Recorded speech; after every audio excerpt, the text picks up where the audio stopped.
Pues yo creo primero que nada agradecer a los sectores Pachauri, Sarucani y Tudela de haber convocado a tanta gente en el instituto hoy y haber bajado sustantivamente el promedio de edad. Eso es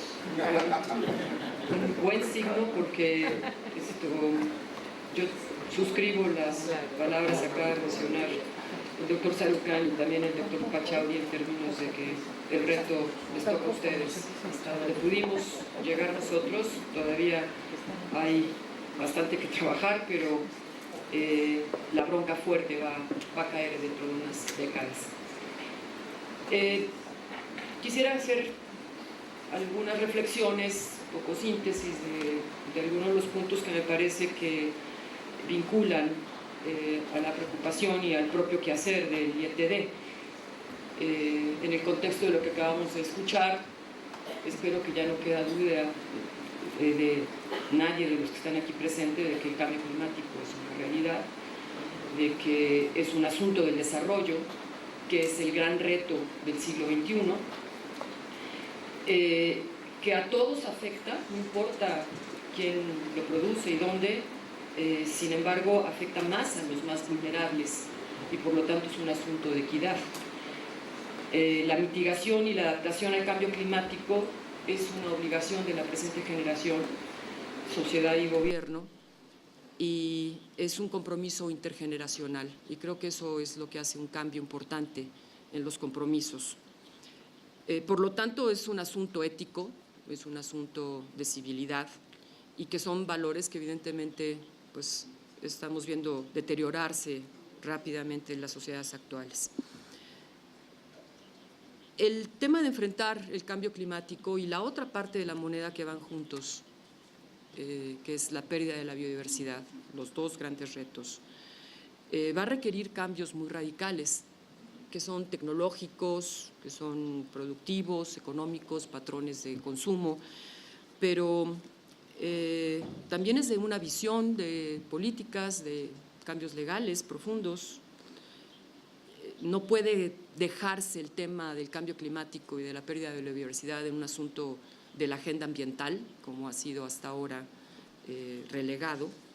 Es un asunto también económico y social, es un asunto del tipo de desarrollo. Y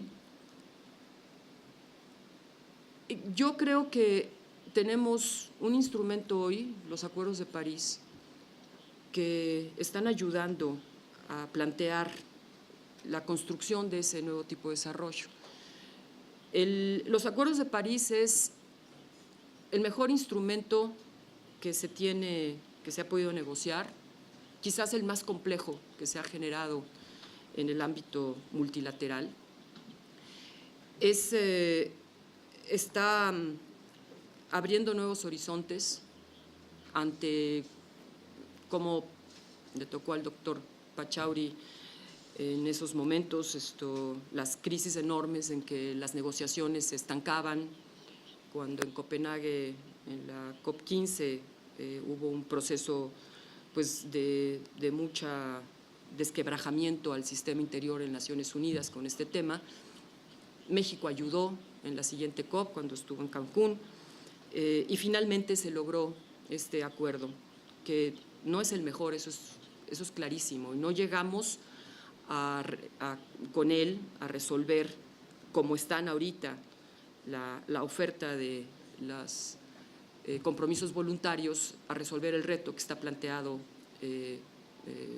por el doctor Pachauri y Tudela muy claramente, de los 2 grados o menos de ello. Sin embargo, es el único que tenemos y sobre él tenemos que trabajar y garantizar. Al final de cuentas es una respuesta mundial a esta amenaza, pero lo importante y lo que compete a nosotros como agentes de cambio es que es parte de las agendas nacionales del desarrollo y del desarrollo sustentable, y es precisamente una agenda que nos da largo plazo en un proceso de planeación. El Acuerdo de París explícitamente está reconociendo que para lograr los 2 grados o menos, todos los países desarrollados y no desarrollados tienen que entrarle. Y hay un conjunto de criterios que ayuda a orientar cómo hacerlo. No es una receta, no es prescriptivo, pero sí pone criterios muy claros, explícitos, en que las acciones que deben de encauzar a este tipo de desarrollo deben de considerar un conjunto de principios que menciono. Habla explícitamente de que estas acciones tienen que ser compatibles con la erradicación de la pobreza. Es decir, no cualquier acción vale, es una acción que si la disminución de gases de efecto invernadero por una vía energética va a generar que mucha más gente quede sin acceso a la energía, no es viable. Esto tampoco puede comprometer la producción de alimentos. Sabemos perfectamente que una buena parte de los gases de efecto invernadero provienen de la agricultura, no solamente del cambio de uso de suelo, como lo ha planteado el doctor Sarucán, sino del uso y el abuso de los agroquímicos, pero una acción no puede cortarlos de tal forma que tengamos una crisis de disponibilidad de alimentos. Tampoco puede comprometer la integridad de los ecosistemas, no cualquier acción que vaya a alterar la integridad de los ecosistemas, los límites planetarios, los umbrales planetarios es adecuada. También explicita que debe haber un respeto a los derechos humanos, derechos de la salud, los derechos de los pueblos originarios, de las comunidades locales, de los migrantes, de los niños,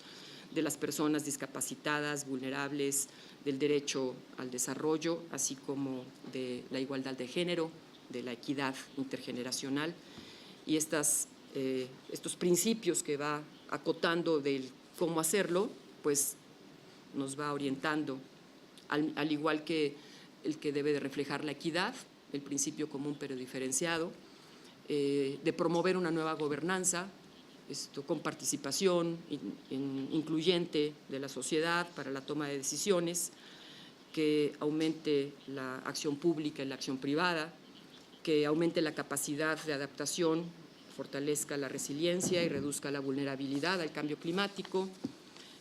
incorpora nuevos sistemas de conocimiento, no solamente el conocimiento científico, sino también el conocimiento de los pueblos indígenas tradicionales, y establece mecanismos de transparencia y de rendición de cuentas. Esto podría quedarse en buenos deseos, como muchos procesos que en estos acuerdos multilaterales se logran establecer.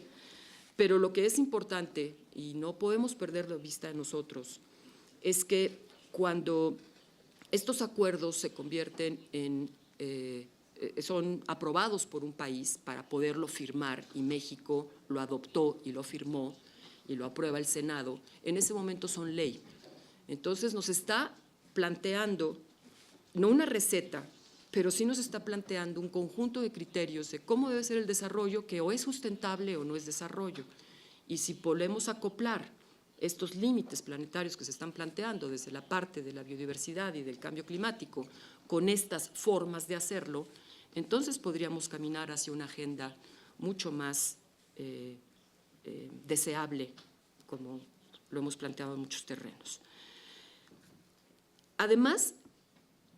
apoya a que esto no solamente sea voluntario, sino establece mecanismos claros como para poder ir demostrando y que de no hacerlo tenga costos. Establece un conjunto de mecanismos, por ejemplo, los países tienen que comunicar la contribución que van a hacer. Esa publicación la tienen que refrendar cada 5 años e informar cómo van. Y tienen que registrarla en un registro público que se establecerá en el seno de las Naciones Unidas, aplicando una metodología común. Y eso ya es una cosa muy importante, no cada quien va a medir lo que quiera. Vamos a medir de manera común para poder demostrar que estos compromisos voluntarios los estamos cumpliendo, que no tengamos dobles contabilidades. Eso quiere decir tan claro como que si planteamos un tema de deforestación y le estamos bajando, no estemos contando la cantidad de gases de efecto invernadero que dejan de emitirse de distintas formas visto, y que entonces esa acción en una hectárea se está incrementando y blofeando sobre de ello, que eso nos está pasando hoy en nuestras contabilidades. Además, bueno, esto generará los avances a nivel global con la suma de los países y cada 5 años se va a revisar a partir del 2023. Se está repitiendo, pues se está evitando con esto repetir un conjunto de errores, a eso está orientando, que ya cometieron los países desarrollados, y establece que el compromiso lo tienen que adoptar todos los países, no como estábamos con el cambio, con el protocolo de Kioto, que era solamente para un conjunto de países los desarrollados, los llamados y conocidos como el apéndice 1, ¿no? Ahora, también está reconociendo que esto requiere capacidades, un conjunto de capacidades que no cualquier país las tiene. Y estas capacidades tienen que ver con el mecanismo de financiamiento y con el mecanismo tecnológico que también se acordó y se tiene que implementar. Se está basando en muchas de las experiencias que ya ha habido, como la de cómo se combatió el tema del problema de la capa de ozono, que es la única buena noticia que toda la parte ambiental puede ofrecer al mundo, en donde, en efecto, en unas décadas este tema puede quedar resuelto, gracias a haber habido un conjunto de mecanismos financieros y tecnológicos que se pudieron implementar. Este acuerdo también está vinculando, y eso no es menor, está vinculando los compromisos y las necesidades de acción al tema de la biodiversidad. Lo dice explícitamente en el acuerdo. No voy a abundar sobre ello porque el doctor Sarucán ha sido muy claro sobre este punto, pero dicho de otra forma, está reconociendo la importancia de conservar el patrimonio natural, reconociendo que es el capital de desarrollo y bienestar de los países, y con ello está apuntando a un conjunto de instrumentos para evitar la deforestación, para incrementar los sumideros, para conservar este patrimonio. México ya lleva un camino importante andado en esta dirección. Hemos hecho realmente avances sustantivos. La COP16 ayudó mucho para eso, como creo que también la COP13 en biodiversidad ayudó mucho para el tema de biodiversidad, y eso se debe en buena medida al doctor Sarucán, que fue muy necio en meter y colar la agenda que salió y que fue muy importante. México cuenta, por ejemplo, con una estrategia nacional sobre cambio climático, el Programa Especial de Cambio Climático, en el cual pues trabajaron, encabezado por Fernando Tudela, varios de los que están aquí presentes. Cuenta con una ley, cuenta con instrumentos, cuenta con una comisión intersecretarial, con un plan de adaptación, pero lamentablemente, y Fernando tendría mucho más detalle para poder explicar esto, ha habido una sustantiva baja de interés en el tema con la administración federal actual, que nos está generando un retraso en la implementación de estas metas, está desmantelando parte de la institución y hay en general un desinterés que inmediatamente se replica en muchas entidades de la República, y que quiero decir aquí que el caso de la Ciudad de México pues va al revés. Hay el martes un gran avance en términos de la oficina sobre, ¿cómo se llama exactamente? La energía sustentable. Energía sustentable, que es un ejemplo muy importante. En síntesis, yo cerraría diciendo que implementar una política de cambio climático bajo el marco legal que nos ofrece el Acuerdo de París está significando realmente un fuerte impulso para alcanzar pues, las metas aspiracionales de un país sin pobreza, justo, equitativo, democrático, en pleno respeto de los derechos humanos, incluyendo el derecho al medio ambiente sano, que al final de cuentas son metas que este instituto ha luchado desde su fundación y que los miembros del instituto, pues desde que tenemos uso de razón. Yo les agradezco que hayan atendido este tema, que se hayan aguantado 2 horas y cacho escuchando cuestiones de cambio climático, y quisiera tomarle la palabra al doctor Sarucán cuando dijo que esto sería motivo de otra charla, que el instituto nos convoque a analizar también el tema de biodiversidad, que tiene que ver con seguridad alimentaria, que tiene que ver con el vínculo al cambio climático, al final de cuentas con calidad de vida, bienestar social y desarrollo sustentable. Muchas gracias.